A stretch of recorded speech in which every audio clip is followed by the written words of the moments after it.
Hello everyone, welcome back to Mathi Edits. இன்னைக்கு இந்த ட்ராமாவோட next part பார்த்துடலாம். இதுக்கு முன்னாடி இருக்க பார்ட்ஸ்லாம் பார்க்கல அப்படின்னா நான் கார்ட்ஸில் வந்து லிங்க் ப்ரொவைட் பண்ணியிருக்கேன். அதை செக் பண்ணிட்டு வந்து இதை கண்டினியூ பண்ணுங்கள். அப்போ தான் உங்களுக்கு அதை புரியும். அண்ட் நம்ம சேனலுக்கு ஃபஸ்ட் டைம் விசிட் பண்ணுறீங்க அப்படின்னா மறக்காமல் சப்ஸ்கிரைப் பண்ணிக்கோங்க. பக்கத்தில் இருக்க பெல் ஐக்கனையும் கிளிக் பண்ணிக்கோங்க. அப்போ தான் நான் அடுத்தடுத்து போடுற வீடியோஸோட நோட்டிஃபிகேஷன்ஸ் உங்களுக்கு வரும். வாங்க வீடியோக்குள்ளே போகலாம்.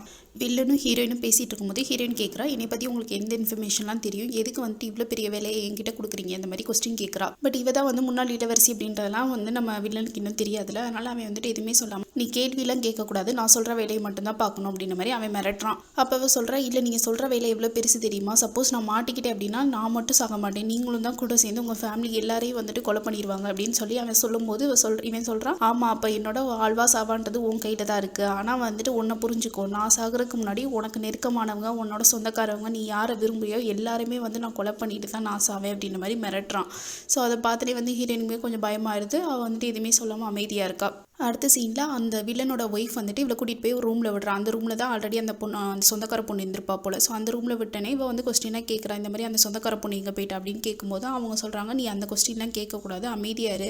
அதே மாதிரி நீ ஒரு இளவரசி ஆக போகிற பொண்ணு மூஞ்சியில் எந்த எக்ஸ்பிரஷனையும் காட்டக்கூடாது அப்படின்னு சொல்லிட்டு நாளையிலேருந்து நான் வந்துட்டு உனக்கு எப்படி நடந்துக்கணும்னு நான் வந்து சொல்லித்தரேன் அப்படின்னு சொல்கிறான். அடுத்து வில்லனோட பையன் வீட்டுக்கு வந்திருப்பான் போல். ஸோ வழியில் வந்து உங்கள் அம்மா இந்த சைடு போகிறத பார்த்துட்டு அவனும் பின்னாடியே வந்திருப்பான். அப்போ அவங்க அம்மா வந்துட்டு இவனை பார்த்துட்டு பயப்படுறாங்க. ஏன்னா இந்த பையன் நல்ல பையன் தானே, ஸோ இன்ஃபர்மேஷன் வெளியே லீக் ஆயிடுச்சுன்னா பிரச்சனை ஆயிருமேன்னு சொல்லிட்டு அவங்க அம்மா பயந்துட்டு இந்த மாதிரி சொல்கிறாங்க, அந்த பொண்ணுக்கு வந்து கொஞ்சம் ரெஸ்ட் தேவைப்பா, அதனால் நாளைக்கு நீங்கள் மீட் பண்ணி பேசுங்கப்பா அப்படின்ற மாதிரி சொல்கிறாங்க. உடனே அவனும் சரி ஓகே நான் கிளம்ப போகும்போது அப்போ ஹீரோயின் என்ன பண்ணுறா, வேணும்னே கசின்னு கூப்பிட்டு இந்த மாதிரி நாளைக்கு நான் மீட் பண்ணுறேன் அப்படின்னு சொன்னேன்னா அவனும் சரி ஓகே நாளைக்கு நம்ம சேர்ந்து தண்ணி அடிக்கலாம் அப்படின்ற மாதிரி சொல்லிட்டு அவன் கிளம்பிடுறான். இந்த சைடு ஹீரோ என்ன பண்ணுறான், பேலஸில் வந்துட்டு நம்ம ஹீரோயின் ஒரு கிஃப்ட் கொடுத்துருப்பாள் அந்த ஃபேன் மாதிரி. ஸோ அதை வச்சுட்டு பார்த்துக்கிட்டே ரொம்ப ஃபீல் பண்ணிக்கிட்டு இருக்கான். அப்போ வந்து அவனுக்குள்ளே சொல்லிக்கிறான், பக்கத்தில் சர்வெண்ட் வேறு இருக்கான், அந்த மாதிரி வந்து ஹீரோயின் கிட்ட நான் வந்து உண்மையை மறைக்கிறனால எதுவும் வாங்க போகிறது கிடையாது, ஸோ நான் அவகிட்ட எல்லா உண்மையும் சொல்லிவிட்டு அதுக்கப்புறம் வந்து அவளை விட்டு பிரியணும் அப்படின்ற மாதிரி பேசிகிட்டு இருக்கான். இப்போ அடுத்த நாள் காலையில் என்ன கட்டுறாங்கன்னா, வில்லனோட பையன் வந்துட்டு இந்த ஹீரோயினுக்கு சொந்தக்காரங்க, அதாவது மாஸ்க் போட்டவங்க இன்னொருத்தவங்களை எல்லாம் பிடிச்சி வச்சிருப்பாங்களே, ஸோ அந்த ஏரியாவுக்கு போயிட்டு அவங்களை விசிட் பண்ணுறதுக்காக போகிறான். அப்போ அங்கே இருக்க செக்யூரிட்டி வந்து நீங்கள் எதுக்கு இங்கே வந்தீங்க, உங்கள் அப்பா இங்கெல்லாம் வரக்கூடாதுன்னு சொல்லியிருக்காங்கன்னு சொல்லும்போது அவன் வந்து சொல்கிறான், நீ வந்து அவங்க கெஸ்ட்டு தானே, அவங்களை எதுக்கு சர்வெண்ட்டை வந்து வைக்கிற இடத்துல எல்லாம் வச்சிருக்கீங்க அப்படின்னு சொல்லிட்டு, இல்லை நான் சும்மா பார்க்க தான் வந்தேன், நான் சீக்கிரம் கிளம்பிடுவேன் அப்படின்னு சொல்லிட்டு உள்ளே போகிறான்.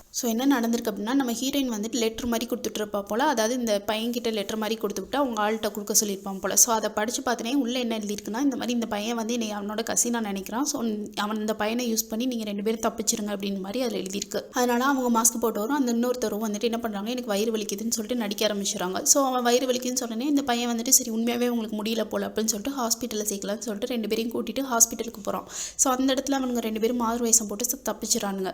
ஸோ வந்து ஹீரோயின் பிளான் பண்ண மாதிரி இவங்க 2 பேரும் தப்பிச்சிட்டாங்க. அவன் வந்து இன்னும் சொல்லியிருப்பான், அந்த மாதிரி நீங்கள் கிளம்பிடுங்க, அதுக்கப்புறம் நானும் கொஞ்சம் நாளில் வந்துட்டு தப்பிச்சு வந்துடுவேன் அப்படின்ற மாதிரி இவன் பிளான் போட்டிருப்பா. அதனால இந்த பையன் என்ன பண்ணா, திரும்ப வீட்டுக்கு வந்து நம்ம ஹீரோயினை பார்த்தே பேசுகிறான், இந்த மாதிரி அவங்கள வந்து நான் ஹாஸ்பிட்டலில் விட்டேன், பட் வந்து எங்கே போனாங்கன்னு தெரியல அப்படின்னு சொல்லிட்டு ஒரு மாதிரி எப்படி சொல்ல கொஞ்சம் டவுட் வந்துருச்சு இந்த பையனுக்குமே. ஸோ வந்து பார்க்கும்போது ஹீரோயின் வந்து எதுவுமே சொல்ல மாட்டேன்றா, இல்லை மேபி அவங்களுக்கு வந்து வயிறு வலி சரியாக இருந்திருக்கும், அதனால அவங்க கிளம்பியிருப்பாங்க, நீங்கள் ஒன்றும் இதை பெருசாக எடுத்துக்காதீங்க அப்படின்னு சொல்கிறா. அப்போ அந்த பையன் சொல்கிறான், உனக்கு ஏதாவது வந்து நீ ஓப்பனாக சொல்கிறேன்னா சொல்லு, உனக்கு ஏதாவது ஹெல்ப் பண்ணுறனாலும் நான் பண்ணுறேன், எனக்கு வந்து உன்னோட கசின் தான் நான், ஸோ நீ என்கிட்ட எதையும் மறைக்க தேவையில்லை அப்படின்ற மாதிரி அவன் சொல்லிட்டு ஓப்பனாக கேட்குறான். பட் வந்து ஹீரோயின் எதுவுமே சொல்லாமல் சரி ஓகே உள்ள வில்லனோட ஒய்ஃப் வந்து கூப்பிட்ற மாதிரி இருக்குது, நான் போகிறேன் அப்படின்ற மாதிரி சொல்லிட்டு எஸ்கேப் ஆயிரா. அடுத்த அன்றைக்கி நைட்டு காட்டுறாங்க. நைட் வந்து இந்த 2 பேர் தப்பிச்சு போனாங்களே மாஸ்க் போட்டவரும் இன்னொருத்தரும். ஸோ அவர் என்ன பண்ணுறாரு, அவங்க ஆளுங்க எல்லாரையும் கூப்பிட்டுட்டு அவங்க ஏதோ ஒரு இடத்துக்கு வந்து பிளான் பண்ணி வச்சுருப்பானுங்க போல், பதுங்குற மாதிரி வந்துட்டு ஏதோ பர்டிகுலராக ஒரு பிளேஸ் வந்து ரெடி பண்ணி வச்சுருப்பானுங்க போல். ஸோ அந்த பிளேஸ்க்கு போகலாம் அப்படின்னு சொல்லிட்டு அவங்க ஆளுங்க எல்லாரையும் ஊர்லேருந்து கூட்டிகிட்டு போகிறாரு. இந்த சைடு ஹீரோயின் என்ன பண்ணுறா, நம்ம வில்லனை பார்த்துட்டு வந்துட்டு இப்போ தான் வந்துட்டு அவங்க ஆளுங்களே எஸ்கேப் ஆகிட்டாங்களோ, ஸோ வில்லன் கிட்ட வந்து என்னால் இதை பண்ண முடியாதுன்னு சொல்லலாம்னு சொல்லிட்டு சொல்லிக்கிட்டு இருக்கேன். அந்த மாதிரி வந்துட்டு நான் கண்டிப்பாக இந்த வேலையை பார்க்க முடியாது, நான் அதுக்கு மேலே நீங்கள் என்னை வற்புறுத்துறீங்க அப்படின்னா அரசர் முன்னாடியும் இல்லை வந்துட்டு அங்கே இருக்க மினிஸ்டர்ஸ் முன்னாடி நான் உண்மையெல்லாம் சொல்லிடுவேன், அதுக்கப்புறம் உங்களுக்கு தான் பிரச்சனை அப்படின்ற மாதிரி மிரட்டிட்டு இருக்கா. அப்போ வில்லனுக்கு கீழே வேலை பார்க்குற சர்வெண்ட் வந்து ஒரு இன்ஃபர்மேஷன் சொல்கிற மாதிரி வரான். இவனு வந்து என்னன்னு கேட்கும்போது இந்த மாதிரி தப்பிச்சு போனாங்கல்ல ஆளுங்க, ஸோ அவங்க வந்துட்டு இந்த நாட்டை நோக்கி போயிட்டு இருக்காங்க அப்படின்னு மாதிரி சொன்னே வந்து ஹீரோயினுக்கு பக்குன்னு ஆயிடுது. ஏன்னா இவ வந்து மைண்டில் என்ன நினச்சிட்டு இருக்கா, அவங்க வந்து தப்பிச்சிட்டாங்க, ஸோ அவங்க சேஃப் ஆகிட்டாங்க அப்படின்னு நினச்சிட்டு இருக்கா. பட் வந்துட்டு அவங்கள வந்து இன்னும் வந்து வில்லனோட ஆளுங்க ஃபாலோ பண்ணிட்டு தான் இருக்கானுங்க போல. ஸோ அதை கேட்டுனே வந்து ஹீரோயினுக்கு ரொம்ப கஷ்டமாயிருது. அது போக வந்து வில்லன் என்ன சொல்கிறான்னா, இன்றைக்கி தான் நீ வந்து 1 மாதத்துக்கு ஒருத்தர் வந்து உன்னோட ஆளை பார்ப்பல, அந்த நாளும் இன்றைக்கி தான். ஸோ வந்து வால் நேரம் அந்த பிரிட்ஜில் வெயிட் பண்ணிக்கிட்டு இருப்பார்ல அப்படின்னு சொல்லிட்டு அதையும் தெரிஞ்ச மாதிரி காட்டிக்கிறான். ஸோ வந்து ஹீரோயினுக்கு வேறு வழியே இல்லை, லாக் ஆகிட்டா ஃபுல்லாக. இந்த சைடு ஹீரோ வந்து பிரிட்ஜில் வெயிட் பண்ணிட்டு இருக்கான். ரொம்ப நேரம் ஆயும் ஹீரோயின் வரல அப்படின்னு இவன் பயந்துட்டு போயிட்டு அவன் வீடெல்லாம் வந்துட்டு சர்ச் பண்ண ஆரம்பிச்சிடறான். ஸோ அவங்க வீட்டை பார்க்கும்போது வந்துட்டு ஃபஸ்ட்டு யோசிக்கிறான், சரி ஓகே அவள் வந்துட்டு கிளம்பிட்டா போல அப்படின்னு யோசிக்கிறான். பட் வந்து அங்கே உள்ளுக்கு அரிசி அதெல்லாம் அப்படியே இருக்கா. அதை பார்த்துட்டே வந்துட்டு இவனுக்கு வந்து டவுட் வந்தது. ஒன்று வந்துட்டு அவள் ஓடி போயிருக்கணும், இல்லைனா வந்து யாராவது அவங்கள கடத்திருக்கணும் அப்படின்னு முடிவுக்கு வந்துட்டு டக்குன்னு வேகமாக பேலஸ்க்கு வந்துட்டு சர்வன் கிட்ட வந்து இந்த மாதிரி ஹீரோயினுக்கான வேமா அவளை போய் கண்டுபிடி அப்படின்னு மாதிரி சொல்லிட்டு ஆர்டர் மாதிரி போட்டுறான். இப்போ அடுத்த நாள் காலையில் காட்டுறாங்க. அப்போ ஹீரோயினை வந்து நல்லா கிளப்பி வந்துட்டு பேலஸ் கூட்டிட்டு வரக்காக அந்த வில்லனோட லேடி வந்துட்டு பண்ணிட்டு இருக்காங்க. அப்போ அதெல்லாம் வந்துட்டு ஒளிஞ்சிருந்து ஹீரோயினோட ஃப்ரெண்ட் ஒருத்தி இருப்பாள். ஸோ அவள் வந்து பார்க்குற என்ன ஆகுது, அவளுக்கு வந்து ஒன்றும் புரியல, எதுக்கு தேவையில்லாமல் அவளை வந்து பேலஸ் கூட்டிட்டு போறாங்க அப்படின்ற மாதிரி அவள் பார்த்துட்டு இருக்கா. ஹீரோயினுக்கு அப்படியே பேலஸ்குள்ள நுழைஞ்சனே அவள் சின்ன வயசுல பேலஸ்ல வந்திருப்பாள். ஸோ அதெல்லாம் வந்துட்டு அவளுக்கு கண்ணு முன்னாடி இப்படியே வந்து போகுது. இந்த ஹீரோட சர்வெண்ட் வந்து மார்க்கெட்டுக்கு போயிட்டு எல்லார்கிட்டையும் விசாரிச்சுட்டு இருக்கா. அதாவது ஹீரோயின் வந்துட்டு உங்ககிட்ட ஏதாவது சொன்னாலும் சொல்லும் போது எல்லாரும் வந்து என்ன சொல்றாங்கன்னா, அவள் வந்து எங்களுக்கு கடன் கொடுக்க, அவளுக்கு நாங்கள் கடன் கொடுத்தோம், பட் அவள் வந்து திரும்பி கொடுக்காம அதுக்குள்ள எஸ்கேப் ஆயிட்டா அப்படின்னு சொல்லிட்டு எல்லாரும் வந்துட்டு அவளை வந்துட்டு இது பேசுறாங்க. ஸோ இதெல்லாம் வந்துட்டு அந்த வில்லனோட சர்வெண்ட் வந்து பார்த்துட்டு தான் இருக்கா ஒளிஞ்சிருந்து. ஸோ அதை வந்து வில்லன் கிட்ட போய் சொன்னதுக்கப்புறம் வில்லன் என்ன சொல்றான்னா, அப்பனா வந்துட்டு அரசருக்கு வந்து அந்த பொண்ணு மேல வந்து ரொம்ப அஃபெக்ஷன் இருக்கு போல அப்படின்ற மாதிரி வந்துட்டு அவன் புரிஞ்சுக்கிறான். ஏன்னா ரொம்ப அஃபெக்ஷன் இருக்கனால தானே அந்த பொண்ணு காணாம போனதுக்கு அப்புறம் சர்வெண்ட்டை விட்டு தேட சொல்றான். ஸோ அதனால வந்துட்டு வில்லனுக்கு வந்துட்டு இது ஒரு எப்படி சொல்றது, ஒரு அட்வான்டேஜ் மாதிரி ஆயிடுது. இந்த சைடு அந்த அரசு என்ன பண்ணானா, ஜோசியக்காரியை கூட்டிட்டு வந்து ஜோசிய மாதிரி பார்த்துட்டு இருக்கா. ஸோ அந்த ஜோசியக்காரி கிட்ட வந்துட்டு என்ன உன்னோட ஸ்பிரிட் வந்து என்ன சொல்லுது அப்படின்னு கேட்கும்போது அவள் வந்து பயந்துகிட்டே சொல்றா, இல்லை நீங்க நினைச்சது நடந்துரும் அப்படின்னு சொல்லும்போது இவ சொல்றா, நீ மட்டும் உண்மை சொல்லலை அப்படின்னா கண்டிப்பா உன்னோட உயிர் எடுத்துருவேன் அப்படின்னு சொல்லி மிரட்டும் போது அவள் வந்து உண்மை சொல்லிடுறா. இல்லை நீங்க நினைச்சதுல வந்து பாதி தான் நடக்கும் அப்படின்னு சொன்னேன். இவ வந்து நக்கலா சிரிக்கிறா. அப்பனா வந்து இளவரசி தேர்ந்தெடுக்கிறதுல வந்து நான் நினைச்சது நடக்காதா அப்படின்ற மாதிரி அவள் பார்க்குறா. அடுத்த சீன்ல பேலஸ்ல ஹீரோவை காட்டுறாங்க. அவன் வந்து நின்று யோசிச்சுட்டு இருக்கா. அதாவது ஹீரோயின் வந்து காணாம போயிட்டால. ஸோ அவள் எங்கே போயிருப்பா அப்படின்ற மாதிரி யோசிச்சுட்டு இருக்கான். அப்போ அந்த சர்வெண்ட்டையுமே விசாரிக்கும் போது அவன் சொல்றான், இல்லை இன்னும் வந்து அவங்க வில்லேஜுக்கு போய் சேரலையா, அங்கேருந்து கிளம்புனவங்க அப்படின்னு சொல்லும்போது அப்போ ஹீரோ வந்துட்டு முடிவே பண்ணிடுறான். அப்போ ஏதோ பிரச்சனை இருக்கு போல அப்படின்னு முடிவு பண்ணுறான். ஸோ அவன் இப்படி நின்றுகிட்டு இருக்கும்போது அந்த சைடு வந்து பொண்ணுங்கெல்லாம் போயிட்டு இருக்காங்க. இந்த பொண்ணுங்களாம் எங்கே போகிறாங்க, அந்த அரசி இருக்கால. ஸோ அரசியோட பேலஸ்க்கு தான் போயிட்டு இருக்காங்க. அவங்க ஏன் அங்கே போகிறாங்க அப்படின்னா, இவ தான் வந்துட்டு அந்த குயினும் புதுசாக வர போகிற இளவரசியை சூஸ் பண்ணுறது இவ கிட்ட தானே இருக்குது அந்த பொறுப்பு. ஸோ அதுக்காக ஆல்ரெடி ஃபர்ஸ்ட் ரவுண்ட் முடிஞ்சிச்சு. இப்போ செகண்ட் ரவுண்டுக்காக அவங்க போயிட்டு இருக்காங்க. ஃபர்ஸ்ட் ரவுண்டில் வந்து நம்ம ஹீரோயின் வந்து வந்திருக்கவே மாட்டா. அதாவது வில்லனோட சொந்தக்கார பொண்ணுன்ற பேரில் வந்துட்டு யாருமே வந்திருக்க மாட்டாங்க. ஸோ அதில் வந்து தப்பிச்சிருப்பா. இப்போ செகண்டில் வந்துட்டு ஹீரோயினும் வந்துட்டு அந்த கூட்டத்தோட சேர்ந்து ஒவ்வொரு ஆளாக போயிட்டு இருக்காங்க. அதை வந்து ஹீரோ பார்க்குறான். பார்க்கும்போது ஹீரோயின் மாதிரியே இருக்கே அப்படின்னு சொல்லிட்டு வேகமாக வந்துட்டு அந்த பொண்ணுங்களை வந்துட்டு பிடிக்கணும் அப்படின்னு சொல்லிட்டு வேகமாக ஓடும்போது அந்த அரசியோட பேலஸ்க்கும் போயிடும். அரசி வந்துட்டு டக்குன்னு முன்னாடி வந்து நின்றுட்டு, என்னாச்சு நீ எதுவுமே முன்னாடி இன்ஃபர்மேஷன் எதுவுமே சொல்லாமல் இங்கே வந்து நிற்கிறே அப்படின்னு கேட்கும்போது ஹீரோ சொல்கிறான், இல்லை நான் கொஞ்சம் உள்ளே போய் பார்த்துக்கிறட்டுமா அப்படின்னு கேட்கும்போது அவள் வந்துட்டு ஒரு மாதிரி சொல்கிறா, நீ வந்துட்டு முன்னாடியே வரதுன்னா நீ என்கிட்ட இன்ஃபார்ம் பண்ணியிருக்கணும், திடீர்னு வந்துட்டு இப்படி வந்துட்டு அதாவது நான் உனக்கு வந்து பொண்ணு செலக்ட் பண்ணிட்டு இருக்கேன், அதில் வந்து நீ கலந்துக்க கூடாது அப்படின்ற மாதிரி அவள் சொல்லிடுறா. அடுத்த சீன் கொஞ்சம் நேரம் கழிச்சு காட்டுறாங்க. இவன் வந்துட்டு நான் சூஸ் பண்ணிட்டேன், ஸோ நீ அவங்ககிட்ட பேசிட்டு உன்னோட முடிவே சொல்லு அப்படின்னு சொல்லிட்டு ஹீரோ கிட்ட சொல்லும்போது ஹீரோ வந்துட்டு சரி ஓகே உங்களுக்கு எந்த பொண்ணு பிடிச்சிருக்கு, எந்த பொண்ணு உங்கள் மைண்டில் இருக்காங்க அப்படின்னு சொல்லும்போது நம்ம எக்ஸ்பெக்ட் பண்ண மாதிரியே வந்துட்டு அரசி சொல்கிறேன், இந்த மாதிரி வந்துட்டு வில்லனோட சொந்தக்கார பொண்ணு தான் வந்துட்டு உனக்கு எடுப்பா இருப்பா அப்படின்ற மாதிரி சொன்னேனே. ஹீரோ வந்துட்டு அப்படி நக்கலா சிரிக்கிறான், இது வந்து எனக்கு தெரியுமே அப்படின்ற மாதிரி சிரிச்சுட்டு, இல்லை அந்த பொண்ணு அப்படின்னா எனக்கு அந்த பொண்ணு வந்து மைண்டில் இல்லை அப்படின்னு சொன்னேனே. இவன் வந்துட்டு கொஞ்சம் மிரட்டுற மாதிரி சொல்கிறான். அப்போ வந்துட்டு நீ என்ன சொல்ல வர, உன்னோட பேரண்ட்ஸோட டெசிஷனை வந்துட்டு நீ மீறலான்னு பார்க்குறியா, இந்த மாதிரிலாம் நீ பண்ண அப்படின்னா உனக்கு வந்து தெரியும்னு நினைக்கிறேன், ரூல்ஸ் வந்து பேரண்ட்ஸ் வந்து ஒபே பண்ணி நடக்கல அப்படின்னா உன்னை வந்து நான் அந்த அரசர் பதவியிலேருந்து என்னால் நீக்க முடியும் அப்படின்ற மாதிரி மிரட்டுறா. உடனே ஹீரோ வேறு வழி இல்லாமல் சரி ஓகே நீங்கள் சொல்கிறது மாதிரியே நடந்துக்கிறேன், எனக்கு மன்னிச்சிருங்க அப்படின்ற மாதிரி சொல்லிட்டு அவன் கிளம்புறான். அடுத்த சீனில் அரச சபை கூட்டி ஹீரோ உட்கார வச்சு பேசுகிறாங்க. அதாவது ஒரு தரப்பு என்ன சொல்கிறாங்கன்னா, நீங்கள் வந்து பெரியவங்க சொல்கிற பேச்சை தான் வந்து கேட்டு நடக்கணும், அதனால் வந்துட்டு நம்ம அந்த வில்லனோட சொந்தக்கார பொண்ணையே வந்து இளவரசியை தேர்ந்தெடுக்கலாம்னு சொல்கிறாங்க. இன்னொரு தரப்புலேருந்து அதாவது வந்துட்டு அந்த ராணுவ அமைச்சர் இருக்கார்ல, அவர் கூட இருக்க அவங்களோட ஃப்ரெண்டு அவங்களா இருப்பாங்களே. ஸோ அவங்களாம் என்ன பண்ணுறாங்க, உங்களுக்கு வேறு யாராவது பிடிச்சிருக்கா அப்படின்னு அரசத்தை கேட்கும்போது நம்ம ஹீரோவும் ஆமாம் எனக்கு வந்துட்டு இந்த மாதிரி ஒரு பொண்ணை வந்து நான் ராணுவ அமைச்சரோட பொண்ணை வந்து தற்செயலாக மீட் பண்ணேன், அந்த பொண்ணும் வந்துட்டு ஒரு இளவரசிக்கான தகுதிகள் எல்லாமே இருக்கிற மாதிரி இருக்குது அப்படின்னு சொன்னேனே. ரெண்டு பேரும் மாற்றி மாற்றி சொல்லிட்டு இருக்காங்க, இல்லை நீங்கள் பெரியவங்க சொல்கிறது தான் கேட்கணும், இல்லை நீங்கள் தான் கல்யாணம் பண்ண போகிறீங்க, உங்களுக்கு பிடிச்ச பொண்ணை தான் நீங்கள் கல்யாணம் பண்ணணும் அப்படின்னு மாற்றி மாற்றி பேசிகிட்டு இருக்காங்க. ஸோ வந்துட்டு ஹீரோ சொல்கிறான், ஆமாம் பெரியவங்க சொல்கிறது கேட்குறது வந்துட்டு ஒரு கஷ்டம் தான், பட் வந்துட்டு எனக்கு இந்த மாதிரி இருக்குது என்ன பண்ணுறது அப்படின்னு யோசிக்கும் போது நான் பேசாமல் இன்னொருத்தவங்க கிட்ட இருந்து அட்வைஸ் கேட்குறேன் அப்படின்னு சொல்கிறாரு. அப்போ ராணுவ அமைச்சர் யார்கிட்ட இருந்து அட்வைஸ் கேட்க போகிறீங்க அப்படின்னு சொன்னேனே. இந்த மாதிரி ஒருத்தர் படித்தவர் போல், அதாவது ஒரு ஊரில் வந்துட்டு எப்படி சொல்கிற 4 பெரிய மனுஷங்கள் இருப்பாங்களா, அந்த மாதிரி வந்துட்டு நல்லா படித்தவங்களை வந்துட்டு அவங்க கிட்ட இருந்து அட்வைஸ் கேட்கலாம் அப்படின்னு சொல்லிட்டு அவங்கள கூப்பிட்டு விட்றாங்க. ஸோ அவங்களும் வராங்க. இவங்களை வந்து ஈவன் வந்து வில்லன் கூட இன்ஃப்ளூயன்ஸ் பண்ண முடியாது போல. ஸோ அந்த அளவுக்கு நேர்மையானவங்க, பொதுவாக தான் நடந்துப்பாங்க. அவங்க வந்து என்ன சொல்லிடுறாங்கன்னா, இப்போதைக்கு இளவரசியை நீங்கள் வந்து தேர்ந்தெடுக்கக்கூடாது, லாஸ்ட்டாக இருக்க அதாவது முன்னாடி இருந்த இளவரசி இறந்து வந்து 3 வருஷம் கூட ஆகலை, அதே மாதிரி இளவரசியை நீங்கள் தேர்ந்தெடுக்கணும் அப்படின்னா அதில் வந்திருக்க ப்ரொஃபைல்ஸ் எல்லாருமே வந்துட்டு ரொம்ப லோ லெவல்லேருந்து வந்திருக்கணும். ஏன்னா வந்துட்டு இப்போ பதவியில் இருக்கவங்களோ இல்லை வந்துட்டு ரொம்ப இன்ஃப்ளூயன்ஸ் ஆனவங்களோ வந்தாங்களோ அவங்கள இளவரசி எடுக்கும்போது அவங்களுக்கு வந்து பவர் வந்து மாறிடும். ஸோ அதனால் வந்துட்டு எப்பயுமே லோ ப்ரொஃபைலில் இருக்கவங்கள தான் நம்ம எடுக்கணும் இளவரசியாக, அதுவும் ஒரு ரீசன் அப்படின்ற மாதிரி இவனுங்க படுக்க ரீசனாக இருக்கிட்டு இப்போதைக்கு வந்துட்டு நீ இளவரசியை தேர்ந்தெடுக்கக்கூடாது அப்படின்ற மாதிரி சொல்லிடுறானுங்க. இவங்க இப்படி பேசிகிட்டு இருக்க இன்ஃபர்மேஷனை வந்து அரசிக்கு சொன்னோன்னே அரசி வந்து செம டென்ஷன் ஆகிறா. 3 வருஷத்துக்கு கல்யாணம் பண்ணாமல் இருக்கணுமா, என்ன லூஸ் மாதிரி பேசுகிறானுங்க அப்படின்ற மாதிரி சொல்லிட்டு அவள் டென்ஷன் ஆகிட்டு அந்த வில்லன் ஏதாவது இதுக்கு வந்து அப்போஸ் பண்ணாரா அப்படின்ற மாதிரி அந்த சர்வெண்ட்டு கேட்கும்போது அவங்க சொல்கிறாங்க, அரசர் இந்த மாதிரி பண்ணுறதை பார்க்கும்போது அவர் வந்து கொஞ்சம் டைம் தேவைப்படுது, டைம் வந்து எக்ஸ்டெண்ட் பண்ணுறக்கா அப்படி பண்ணுற மாதிரி தெரியுது அப்படின்னு சொன்னேனே இவளும் வந்துட்டு இல்லை சீக்கிரமாக முடிவெடுக்க சொல்லி இப்போயே முடிவெடுக்கணும் அப்படின்ற மாதிரி திரும்ப இவளோட வந்துட்டு கருத்தை வந்துட்டு அங்கே அனுப்பிச்சி விட்றா. இதை போய் அங்கே சொன்னேனே வந்துட்டு எல்லாருக்கும் அவங்களுக்குள்ளே வந்து கை கலப்பு மாதிரி வந்துடுது. அதாவது வந்துட்டு ராணுவ அமைச்சரோட ஒரு சைடும்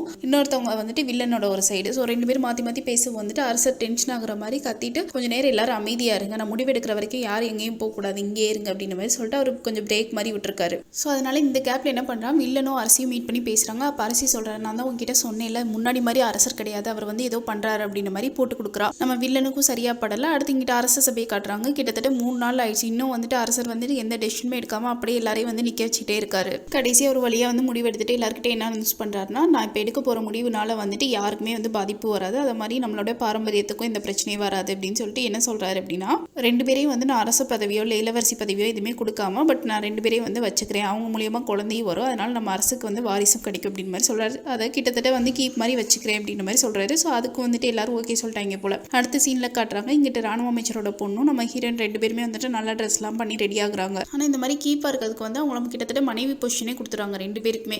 ஸோ 2 பேரும் நார்மலாக மேரேஜ் பண்ணுற மாதிரியே பண்ணிட்டு இருப்பாங்க போல. ஆனால் வந்துட்டு இந்த மேரேஜில் வந்து ஹீரோ வந்து கலந்துக்க மாட்டான். அதுக்கு பதிலாக வெறும் வந்து இந்த 2 பொண்ணுங்களும் வந்துட்டு அவங்களுக்கு மேரேஜ் ஆன மாதிரி வந்துட்டு ஏதோ உறுதிமொழி இந்த மாதிரி எடுத்துப்பாங்க போல. அதனால இன்னும் 3 வருஷத்துக்கு இவங்க 2 பேரும் வந்துட்டு எப்படி சொல்கிறது கீப் மாதிரி தான் இருப்பாங்க. அடுத்து வந்து 3 வருஷம் முடிச்சதுக்கு அப்புறமா வந்துட்டு அதுக்கப்புறம் திரும்ப இந்த மாதிரி கூட்ட மாதிரி வச்சுட்டு இதில் யார் வந்து நம்ம இளவரசியாவோ இல்லை அரசியாவோ ஆக்குறது அப்படின்னு முடிவு பண்ணுவாங்க போல. ஸோ அடுத்த சீனில் இந்த சைடு வந்துட்டு அந்த வில்லனும் நம்ம ராணுவ அமைச்சரும் பேசுகிற மாதிரி காட்டுறாங்க. அதாவது இப்போ இந்த 2 பேரையும் வந்துட்டு 2 பொண்ணுங்களையும் வந்து தேர்ந்தெடுத்திருக்காங்கல்ல. ஸோ வந்து இது ரொம்ப போல்டான மூவ் தான் அப்படின்ற மாதிரி பேசிகிட்டு இருக்காங்க. அதுக்கப்புறம் இந்த வில்லன் வேறு பிரெயின் வாஷ் பண்ண ஸ்டார்ட் பண்ணிடுறான். அதாவது நீங்கள் எடுத்த முடிவு வந்து ரொம்ப தப்பு அப்படின்னு சொல்லிட்டு ராணுவ அமைச்சர்கிட்ட சொல்கிறாரு. ஏன்னா ஹீரோ வந்துட்டு யாருமே வந்துட்டு பவரை வந்து எடுத்துக்க விட மாட்டான். கண்டிப்பாக வந்துட்டு அவன் இளவரசியோட பேலஸையும் வந்துட்டு அதில் இருக்க ஆளுங்களும் வந்துட்டு அவனுக்கு தேவையான ஆளுங்களாக மட்டும்தான் இருக்கணும்னு நினைப்பான். ஸோ நீங்கள் தான் ஏமாந்திட்டீங்க அப்படின்ற மாதிரி பிரெயின் வாஷ் பண்ணுறான். அடுத்து இவங்க 2 பேரும் இப்படி பேசிகிட்டு இருக்கும்போதே நம்ம ஹீரோ வர ஆரம்பிச்சிடறாரு. ஸோ ஹீரோக்கு பின்னாடி ஒரு பெரிய படையே வருது. ஸோ அவங்க 2 பேருக்கு நடுவில் வந்து ஹீரோ போகும்போது அப்படியே வில்லனை பார்த்து ஒரு எப்படி சொல்கிறேன் நக்கலாக சிரிக்கிற மாதிரி சிரிச்சிட்டு போகிறாரு. அடுத்த அன்றைக்கி நைட்டை காட்டுறாங்க. நைட்டில் வந்துட்டு அந்த ராணுவ அமைச்சரோட பொண்ணும் ராணுவ அமைச்சரும் பேசிகிட்டு இருக்காங்க. அப்போ அந்த பொண்ணு வந்துட்டு ரொம்ப வந்துட்டு ஃபீல் பண்ணுறா. அதாவது வந்துட்டு நான் இளவரசி ஆகலான்னு பார்த்தா கடைசியில் வந்து என்னை கீப்பாக உட்கார வச்சிட்டிங்களே அப்படின்ற மாதிரி பார்த்துட்டு இருக்கா. நான் மட்டும் இளவரசியாக இருந்தால் இது பண்ணிருக்கலாம் அது பண்ணிருக்கலாம்னு சொல்லும்போது அவங்க அப்பா சொல்கிறாரு, இல்லைம்மா நீ வந்து கொஞ்சம் பொறுமையாக இரு, கண்டிப்பாக நீ வந்து இளவரசி ஆனதுக்கப்புறம் இதெல்லாம் பண்ணலாம் அப்படின்னு அவர் வந்து அறிவுரை சொல்கிறாரு. அடுத்தவர் சொல்கிறாரு, என்ன ஜோசியக்காரை பார்த்தாச்சா, அவர் என்ன சொன்னார், யார் கூட நீங்கள் வந்துட்டு அவர் ஃபர்ஸ்ட் நைட் கொண்டாட போகிறாரு அப்படின்ற மாதிரி கேட்குறா. உடனே வந்துட்டு இவர் அவங்க அப்பா சொல்கிறாங்க, இல்லை இன்னைக்கு வந்துட்டு அவ கூட தான் வந்துட்டு அந்த ஜோசியக்கார் வந்து நேரம் குறிச்சு கொடுத்துருக்காரு, நம்ம அவங்க கூட வந்துட்டு இன்னொரு நாள் வரும் போல அப்படின்ற மாதிரி சொன்னேனே இவளுக்கு வந்து செம்ம கடுப்பாயிருது. எனக்கு வந்து அரசரை வந்து யாருக்கும் விட்டு கொடுக்க முடியாது, ஈவந்தோ வந்துட்டு அவளும் வந்துட்டு என்னை மாதிரி வந்து ஒரு கீப்பாக இருந்தால் கூட என்னால் வந்துட்டு அவளை யாருக்கும் கொடுக்க முடியாது அப்படின்லாம் சொல்லிட்டு டென்ஷன் ஆகுறா. உடனே அவங்க அப்பா அட்வைஸ் பண்ணாரு, நீ எதுக்கு டென்ஷன் ஆகுற, உனக்கு தான் தெரியும்ல அந்த பொண்ணு வில்லனோட சொந்தக்காரங்கன்னு சொல்லிட்டு நம்ம அரசருக்கு வந்து செம்ம கடுப்பில் இருக்குது, அதனால கண்டிப்பாக வந்துட்டு அவர் வந்து அந்த பொண்ணு விரும்ப மாட்டார், அதனால நீ அமைதியாக இரு, ஒன்றுமே ஆகாது, தயவு செஞ்சு நீ கொஞ்சம் பேசாமல் அமைதியாக ரிலாக்ஸாக இரு அப்படின்னு சொல்லிட்டு அட்வைஸ் பண்ணிட்டு கிளம்புறாரு. இந்த சைடு வில்லன் வந்து ஹீரோயினுக்கு அட்வைஸ் பண்ணிக்கிட்டு இருக்காரு. என்ன சொல்கிறாருன்னா, கண்டிப்பாக வந்து நீ என்னோட சொந்தக்கார பொண்ணுன்றக்காக அரசருக்கு உன்னை பிடிக்காது, ஸோ ஆனால் வந்து நீ அவரை சும்மா விடக்கூடாது, இன்னி கூட வந்துட்டு அவர் உன் கூட இருக்கக்கூட விரும்பாமல் வந்து வராமல் இருக்கலாம், பட் வந்து கண்டிப்பாக நீ அவரை மீட் பண்ணி அவரை வந்து எப்படியாவது உன்னோட ஃபேஸை பார்த்துடணும், அதுக்கு வந்து நீ தான் வந்துட்டு அதை பண்ணணும் அப்படின்ற மாதிரி பேசிகிட்டு இருக்காரு. உடனே ஹீரோயின் சொல்கிறா, நான் வந்து உங்கள் சொந்தக்கார பொண்ணுன்றதுனாலே பிடிக்காத அளவுக்கு வந்து அவர் உங்களை வெறுக்கிறாரா அப்படின்னு கேட்கும்போது இவர் வந்துட்டு எதுவுமே பதில் சொல்லலை. உடனே ஹீரோயின் சொல்கிறா, சரி ஓகே நீங்கள் சொல்கிற மாதிரியே நான் பண்ணுறேன், பட் வந்து என்னோட பீப்புள் வந்து கண்டிப்பாக சேஃபாக இருக்கணும் உங்ககிட்ட, அப்படி அதுக்கு மட்டும் எனக்கு உத்தரவாதம் கொடுங்கன்னு சொன்னேனே அவரும் வந்துட்டு சரி ஓகே கண்டிப்பாக அவங்க சேஃபாக இருப்பாங்க, நான் சொல்கிறதெல்லாம் நீ பண்ணு அப்படின்ற மாதிரி இவர் வந்துட்டு ஆன மாதிரி போட்டு போயிறாரு. அடுத்து வில்லன் வெளியே கிளம்பும் போது ஹீரோயின் வந்து கேட்குறா, எதுக்கு ஊரில் வந்துட்டு எத்தனையோ பொண்ணுங்க உங்களுக்கு வந்து சொந்தக்கார பொண்ணாக நடிக்கிறதுக்கு வருவாங்க, பட் எதுக்கு என்னைய வந்துட்டு சூஸ் பண்ணீங்க அப்படின்னு கேட்குறா. ஏன்னா வந்துட்டு இன்னும் இவளுக்கும் தெரியாது இல்லை ஹீரோ தான் வந்துட்டு நம்மளோட அரசர்னு சொல்லிட்டு. ஸோ அதனால் வந்து இவ கேட்கும்போது வந்துட்டு வில்லன் சொல்கிறா, அதுதான் எனக்கும் தெரியலம்மா, நீ உன்னையே ஏன் சூஸ் பண்ணதுன்னு எனக்கும் தெரியல, பட் அதோட ஆன்சர் வந்து இனிமேல் தான் நான் கண்டுபிடிக்கணும், அதனால என்ன நடக்குதுன்னு பார்க்கலாம் அப்படின்ற மாதிரி சொல்லிட்டு கிளம்பிடுறாரு. அடுத்து இந்த சைடு ஹீரோ காட்டுறாங்க. அந்த ஹீரோட சர்வெண்ட் வந்து இன்ஃபர்மேஷனை சொல்லிடுறான். அதாவது வந்துட்டு இந்த வில்லனோட ஆளுங்க தான் வந்துட்டு இவங்களை அரெஸ்ட் பண்ண சொல்லிட்டாங்க, அந்த வில்லேஜ் பீப்புள் இருப்பாங்களே, ஸோ அவங்க வந்து அரெஸ்ட் பண்ண சொல்லி ஆர்டர் போட்டிருக்காங்க அப்படின்னு சொன்னேன். ஹீரோ வந்து செம டென்ஷன் ஆகுறான். அப்போ வந்து ஒரு சர்வெண்ட் லேடி உள்ள வந்துட்டு இந்த மாதிரி இன்னைக்கு வந்து உங்க கூட வந்து ஃபர்ஸ்ட் நைட்க்கு வந்துட்டு அந்த பொண்ணுக்கு ரெடி பண்ணியிருக்காங்க, ஸோ நீங்கள் அங்கே போகணும் அப்படின்னு சொல்லும்போது இவன் வந்துட்டு இன்னும் கொஞ்சம் டென்ஷன் ஆகி ராணுவ அமைச்சரோட பொண்ணு கூட போய் இருக்க போகிறேன் அப்படின்னு சொல்லிட்டு முடிவு எடுத்துறான். ஸோ இந்த இன்ஃபர்மேஷனை அந்த குட்டக்கத்திரிக்கா போயிட்டு நம்ம ஹீரோயின் கிட்ட சொன்னேன். ஹீரோயின் வந்துட்டு ஏன் இன்னைக்கு இன்னைக்கு வந்து ஜோசியக்காரர் நமக்கு தானே டேட் குடிச்சு கொடுத்துருக்காங்க, எதுக்கு இங்கே வராமல் இருக்காரு அப்படின்னு சொன்னேன்னே இவர் வந்து சொல்கிறாரு, இல்லை வந்து அவருக்கு வர விருப்பம் இல்லை போல், அதனால் நீங்கள் கொஞ்சம் அமைதியாக இருங்க அப்படின்ற மாதிரி இவர் அட்வைஸ் பண்ணுறாரு. நீங்கள் ரொம்ப வாய் பேசுகிறீங்களே, உங்களுக்கு வயசானனால வாய் பேசுகிறீங்களா இல்லை வந்துட்டு நீங்கள் இப்படி தானே அப்படின்ற மாதிரி வந்து கலாய்க்கிற மாதிரி சொல்லிட்டு நீங்கள் இப்போயே போயிட்டு அரசர்கிட்ட என்னோட மெசேஜை சொல்லுங்கள், அவர் இன்னைக்கு இங்கே தான் வரணும் அப்படின்ற மாதிரி இவர் சொல்கிறா. உடனே வந்துட்டு இவரும் டென்ஷன் ஆகி கடுப்பாயிட்டு வெளியே வந்துட்டு திட்டுறாரு. வில்லனுக்கு வந்து வயசாயிடுச்சு போல், இந்த மாதிரி ஒரு மெச்சூரிட்டி இல்லாத பொண்ணெல்லாம் வந்துட்டு இளவரசி ஆக்கணும்னு ட்ரை பண்ணுறாரு அப்படின்ற மாதிரி திட்டிட்டு வந்துட்டு நம்ம ஹீரோ கிட்ட போகிறாரு. ஹீரோ கிட்ட நடந்தது எல்லாத்தையும் சொன்னேனே ஹீரோ வந்துட்டு அப்படி நக்கலா சிரிச்சிட்டு இந்த அளவுக்கு அவள் போயிட்டாள் அப்படின்னு சொல்லிட்டு என்ன பண்ணனா, அந்த சர்வெண்ட் இருப்பாள் ஹீரோவோட சர்வெண்ட், அவன் மூலியமாக வந்து இன்ஃபர்மேஷனை சொல்லலாம்னு சொல்லிட்டு அந்த சர்வெண்ட் அனுப்பிச்சி விடும்போது அந்த சர்வெண்ட்டோட மூஞ்சியை கூட ஹீரோயின் பார்க்க மாட்டேன்றா. அதெல்லாம் எனக்கு தெரியாது, இப்போவே ஹீரோ இங்கே வரணும் அப்படின்ற மாதிரி சொல்கிறா. சப்போஸ் வந்து ஹீரோ வரல அப்படின்னா நான் அந்த ராணுவ அமைச்சரோட பொண்ணு இருக்க பேலஸ்க்கு நான் போயிடுவேன் அப்படின்னு சொல்லிட்டு ரொம்ப மிரட்டுற தொனியில் வந்து பேசுகிறா. ஹீரோக்கு அந்த இன்ஃபர்மேஷன் தெரிய வரும். ஹீரோ டென்ஷன் ஆகணும், அவ்வளோ அரகண்ட்டாக அவள் பிஹேவ் பண்ணுறாள், இப்போயே வந்துட்டு அவளை வெளியே அனுப்புறேன் அப்படின்னு சொல்லிட்டு வேகமாக அங்கே நடக்க பார்க்குறான். அந்த சைடு ஹீரோயின் என்ன பண்ணுறான்னா, அவன் மைண்டில் வந்துட்டு என்ன இருக்குன்னா, இந்த மாதிரி நம்ம பேசிட்டோம் கண்டிப்பாக அதனால் வந்து அரசர் வந்து நம்மளை வெளியே அனுப்பிச்சிருவாருன்னு சொல்லிட்டு அதை தான் அவளுமே விரும்புகிறா. அதாவது இந்த பேலஸை விட்டு வெளியே போயிடணும்னு சொல்லிட்டு. ஸோ அதுக்காக தான் அவளும் வெயிட் பண்ணிகிட்டு இருக்கா. ஹீரோ வந்து வேகமாக ஹீரோயின் இருக்க அந்த ரூமுக்கு வந்துட்டு வேகமாக நடந்து போயிட்டு இருக்கான். பயங்கர கோவத்தோட போகிறான். போனதுக்கப்புறம் ஹீரோயினை வந்து டக்குன்னு பிடிச்சி தூக்கி பார்க்குறான். பார்த்தனே வந்து நம்ம ஹீரோயின் பார்த்தனே அவனுக்கு கண்ணெல்லாம் கலங்க ஆரம்பிச்சிருது. ரெண்டு பேரும் கொஞ்சம் நேரத்துக்கு மாற்றி மாற்றி நீயான்ற மாதிரி பார்த்துக்கிட்டே நிற்கிறாங்க. இதோட இந்த பார்ட் முடியுது. உங்களுக்கு நான் எக்ஸ்பிளைன் பண்ணது பிடிச்சிருந்தா லைக் பண்ணிருங்க, உங்கள் ஃப்ரெண்ட்ஸ் கூட வீடியோ ஷேர் பண்ணுங்கள் அண்ட் கமெண்ட் பண்ணிருங்க. டாடா.